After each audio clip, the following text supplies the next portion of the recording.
Out to New York City, where Mayor-elect Mamdani is speaking right now at a press conference and holding some media availability. Let's go ahead and listen in.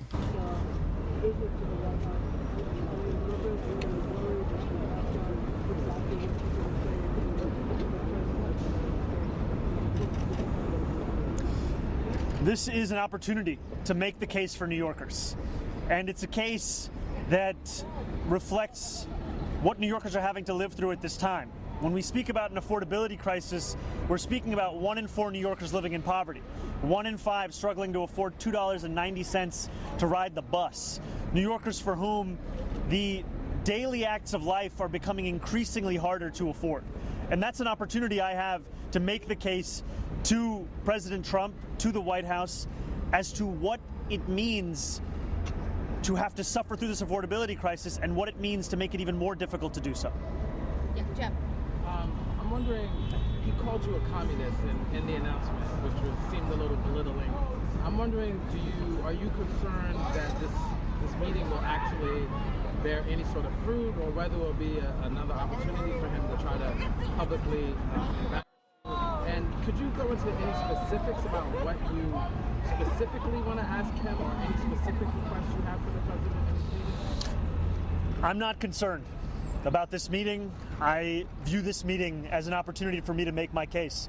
And I'll make that case to anyone, frankly, as we've been doing over the course of the campaign, and now as I will be the next mayor of this city. It behooves me to ensure that I leave no stone unturned in looking to make this city more affordable. And this is a meeting where I look forward to speaking about the affordability agenda, public safety, and economic security for each and every person that calls the city home. Question about the email that Commissioner Tisch sent to the NYC yesterday. Did she give you and your team a heads up and a copy of that email before she sent it? What did you think of the fact that, she says, I'm going to be a fierce advocate? I mean, is the implication there that she's going to be a fierce advocate because she has to have some kind of adversarial relationship with the mayor? I see the implication being that every commissioner should be a fierce advocate for those that work for their department or their agency. And I look forward to ensuring that that is the case across the entirety of my administration, where when I have a meeting with a commissioner, I know that they are bringing forth the concerns of those that they work with, those that they represent, so that we can ensure that we're actually addressing those concerns. Did you do a copy of that email?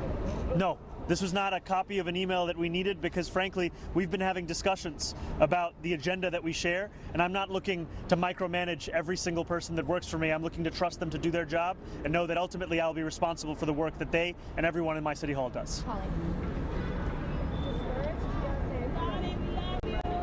Thank you. You were there at the meeting last night, but it's being reported that you're supportive of Brad Lambert challenging Dan Goldman. So can you confirm that reporting first of all? And if that's true, why is Dan Goldman a member of Conversations Primary but Joaquin officials? I can confirm to you the things that I've actually said and the things that I've actually done. And last night, I spoke to DSA members, sharing the same message that I've shared in public as well, which is that I do not believe this is the right time to wage this primary.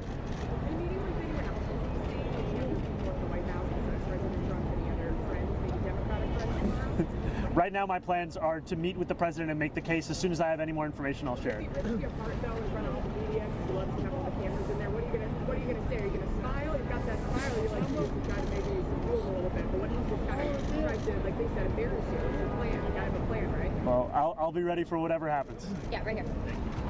Mayor-elect, do you have any sense talk to that president. where you might find some common ground on? Sorry, would you mind saying that one more time? Sure. Do you have any sense in advance where you might find common ground with the president on the agenda and the case that you want to present? And where do you think you might have the most success with it? You know, last year, after the president won his second term, I went to two of the neighborhoods that saw the largest swings towards Republicans. And that was Hillside Avenue in Queens and Fordham Road in the Bronx. And when I asked those New Yorkers who they voted for and why, I met many who voted for President Trump, and they told me it was the affordability crisis. It was cost of living, cost of living, cost of living. And they said that they remembered being able to afford their rent, their childcare, their Con Ed, their public transit more 4 years ago than they could in that moment. And we ran a campaign focused on the same thing, cost of living. And what we found actually is that 1 in 10 New Yorkers who voted for Trump ended up voting for our campaign. And they did so because they're looking for leaders to actually deliver on the cost of living crisis. That's why everything comes back to making the case for an affordability agenda. I will meet with anyone, I will speak to everyone, so long as it could stand to benefit an economic agenda for New Yorkers. And that's where I will always make the case. Mr. Mayor-elect, how are you? Hey, how's it going? You're not cold? Got Jack. Yeah. So you appointed Jessica Tisch as your next police commissioner yesterday. You've been talking about all the things where you agree on, right? You seem to have insinuated a new kind of SRG to respond to protests. What about things you don't agree on? What about the 2019 criminal justice reform? Where did you land on that? And as well as the gang database, is something you called for during your campaign that you would eliminate? You know, I think that these are disagreements that are actually signs of a healthy relationship. And I mean that in that too often mayors and leaders are looking to surround themselves with people who are characterized by the quickness with which they can say yes, as opposed to the quickness with which they can tell you their honest opinion. And I'm very clear in my support for the criminal legal reforms. For example, one disagreement that I have with what the commissioner has stated is I believe the issue with raise the age is not the language within the legislation. I believe the issue is the fact that there were significant amounts of money that were set to be delivered to help with the implementation of that criminal legal reform that were never released and continue to languish within Albany. That is one point of disagreement and one place where I continue to hope to advocate for the release of that fund. And what about the gang database? Are you allowing her to keep that on? Is that something where you still disagree? Where do you land on that now? I continue to have concerns about the vast dragnet and ways in which many New Yorkers are being put into that database. All right, we'll go right to that. Thank you. Just going to circle back on Holland's question. Are you saying that you're discouraging any DSA candidates, any progressive Democrats from challenging Democratic incumbents in the House next year, number one? And then on something having to do with the PDQ. Yesterday it sounded... Can I do the first one and then you go? Yeah. I spoke specifically about the race that was being considered yesterday, which is New York 8. So you're not discouraging others? This was not a sweeping statement. This was specific. Got it. On PD, yesterday after you announced Jessica Tisch as your police commissioner, it sounded like you're second-guessing letting the CCRB have full control over officers this weekend. What changed there? Why are you all of a sudden not going to wrestle control over the What I've said is that my focus is on delivering immediate steps towards accountability. The CCRB is tasked with that accountability.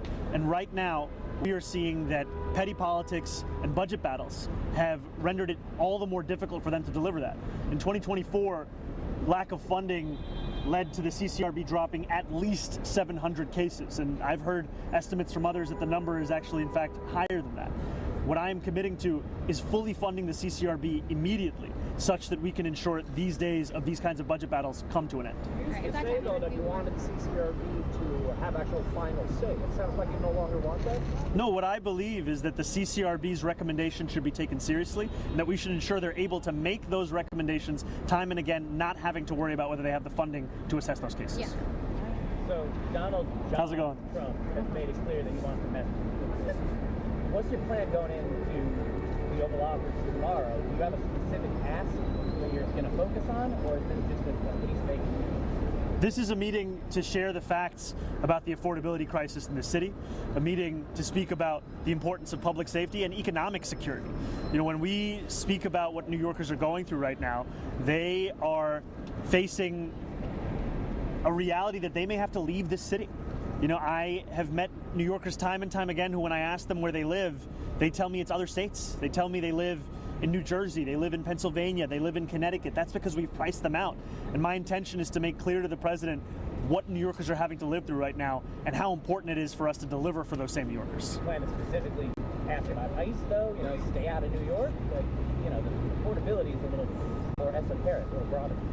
Well, I think affordability was at the core of our campaign. And also, it was affordability based on a value of protecting each and every New Yorker. That means protecting them from price gouging in their lives. It also means protecting them from ICE agents and making it clear that I will look to be representing every single person who calls the city home. All right, we've got time for one more. To your left, right here. Mr. Mayor-elect, you're going into office, but you and the president have been openly critical of each other, name calling you by your middle name. How do you avoid being cocky in the Oval Office? You're on his turf, but he could attack. What's the plan? Well, I think being a New Yorker means that you're prepared for all situations, all kind of comments, all kind of commentary. And at the end of it, the focus has to be, what's the case that you're making? Why are you there? And for me, it's not about myself. It's not about a relationship with an individual. It's about a relationship between New York City and the White House, the president, the federal administration. And I will look to make clear that my interest goes beyond any one of an individual. It's for the people that I look to represent. That's the case I'll make.